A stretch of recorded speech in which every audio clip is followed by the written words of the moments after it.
kemuliaan Tuhan yang membawa sukacita. Kehadirannya buah mertua upah itu kaparan rumah. Buah suci. Tunganmu. Iya, mantap. Iya. Terus semangat. Ya, walaupun saya berasal dari Batakaro karena sudah mengkristikan orang Toraja, ya mau tidak mau saya harus paling tidak bisa memahami lah apa yang dibicarakan kalau ada acara di ruang lingkup Toraja. Amin.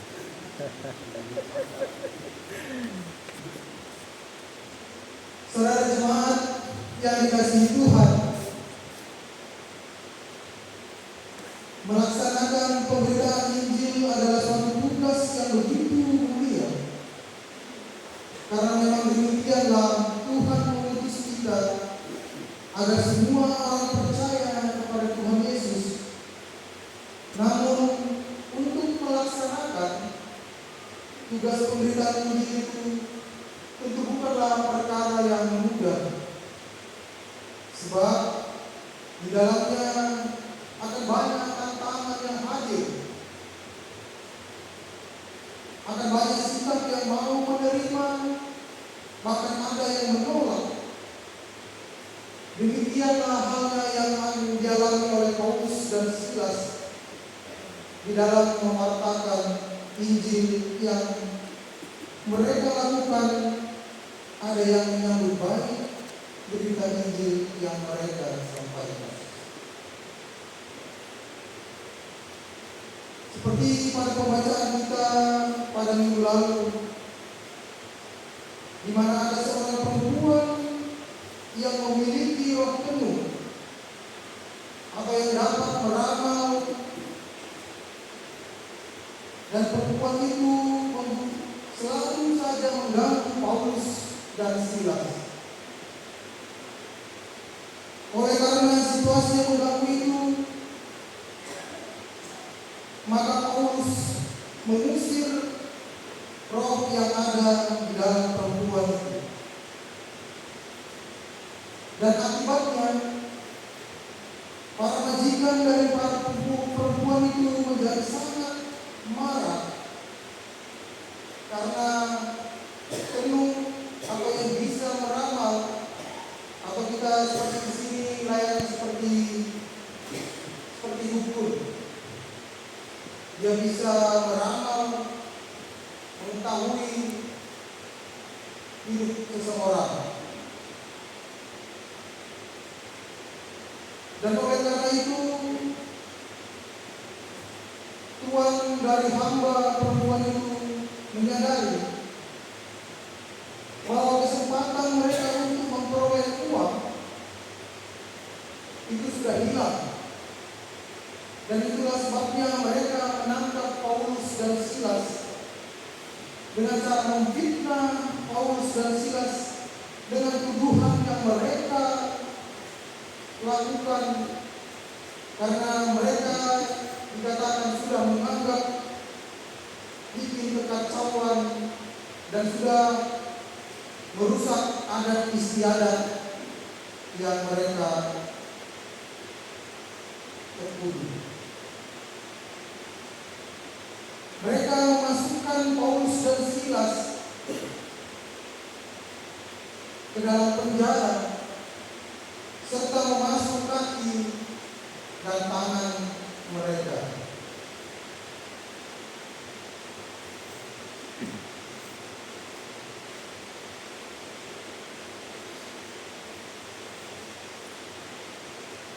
Di tengah situasi tersebut, Paulus dan Silas tidak mau dikalahkan oleh rasa takutnya.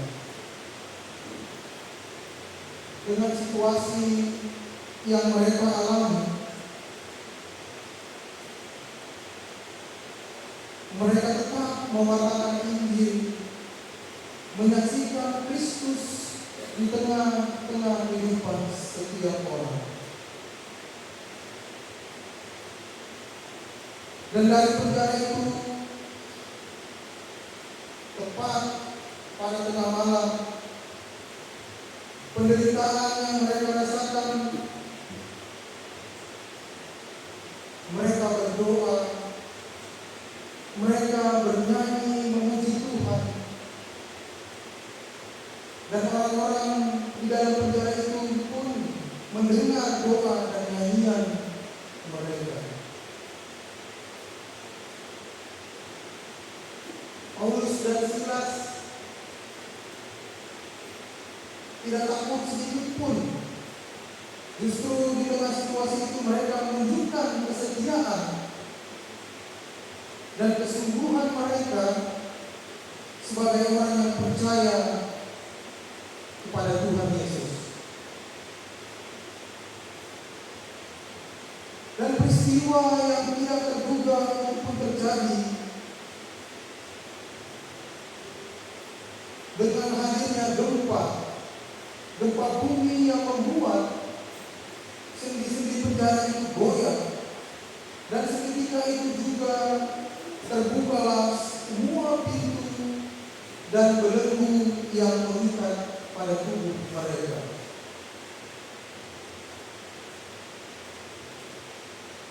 Namun Paulus dan Silas tidak memandang situasi itu menjadi ajang kesempatan untuk kabur dari penjara. Sekalipun sudah tidak ada yang menghalangi, mereka tetap berada di dalam penjara. Mengapa mereka tidak segera keluar dari penjara? Jawabannya, karena mereka adalah orang benar yang tidak perlu lari dari penjara yang bukan tempat mereka. Seandainya mereka lari dari penjara, maka orang banyak akan mencap mereka sebagai orang yang bersalah.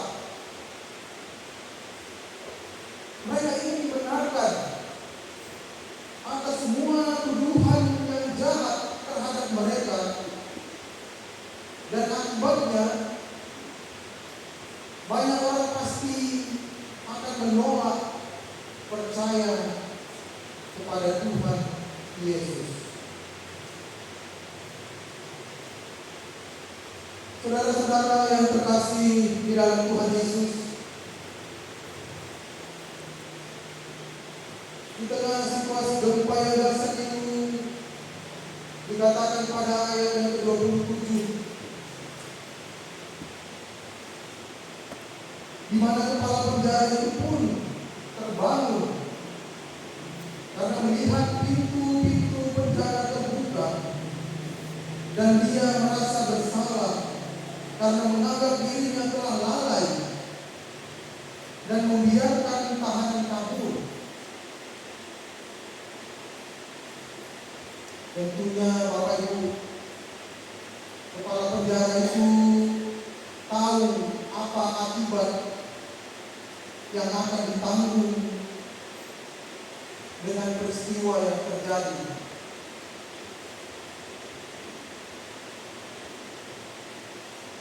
Dia mengira semua tahanan sudah lari,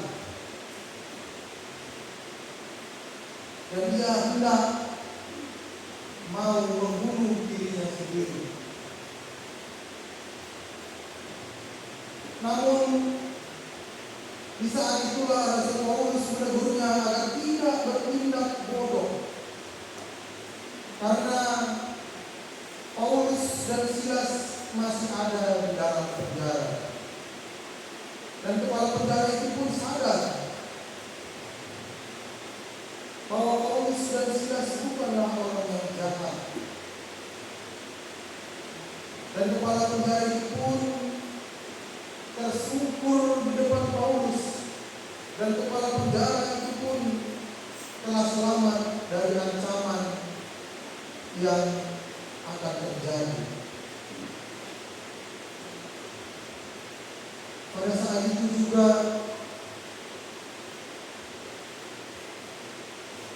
Kepala penjara mendatangi Paulus dan bertanya kepada Paulus, apakah ia lakukan supaya kepala penjara itu pun selamat. Lalu Rasul Paulus langsung merespon dengan berkata, percayalah kepada Tuhan Yesus Kristus dan engkau akan selamat dan seisi rumahmu. Jemaat yang terkasih di dalam Tuhan kita Yesus Kristus, kita percaya bahwa Tuhan Yesus adalah satu-satunya jalan kepada keselamatan untuk beroleh hidup yang kekal. Tidak ada jalan lain di luar sana yang bisa menyelamatkan, sehingga kepala penjara itu pun mengundang Rasul Paulus dan Silas supaya seisi rumahnya itu dibaptis dan percaya kepada Tuhan Yesus.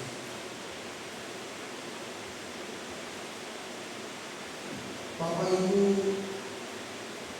dan saudara-saudara yang terkasih dalam Tuhan Yesus Kristus, sungguh tak terselami rencana Allah dalam kehidupan kita. Banyak hal yang kadang membuat kita bertanya-tanya jika kita menganggap berbagai, ketika kita menghadapi berbagai kesulitan di dalam hidup. Tuhan dapat mendatangkan berbagai peristiwa di sekeliling kita untuk menyatakan keagungan kuasa. Dengan kita melakukan perbuatan yang berkenan bagi Tuhan, sehingga orang lain turut menyaksikan dan juga beroleh keselamatan. Kita semua percaya bahwa doa adalah napas hidup orang percaya, dan doa adalah jembatan kita untuk berjumpa dengan Tuhan Yesus. Tuhan yang terkasih, bersukacitalah senantiasa di dalam memberitakan firman Tuhan. Jangan takut dan khawatir. Berserah sepenuhnya kepada Tuhan dan yakin dan percayalah bahwa segala rencana yang Tuhan menyatakan adalah yang terbaik dan yang akan menyertai perjalanan hidup kita. Dan segala lutut akan bertekuk dan segala lidah akan mengaku bahwa Kristus itu adalah Tuhan, bagi kemuliaan Allah Bapa. Terpujilah nama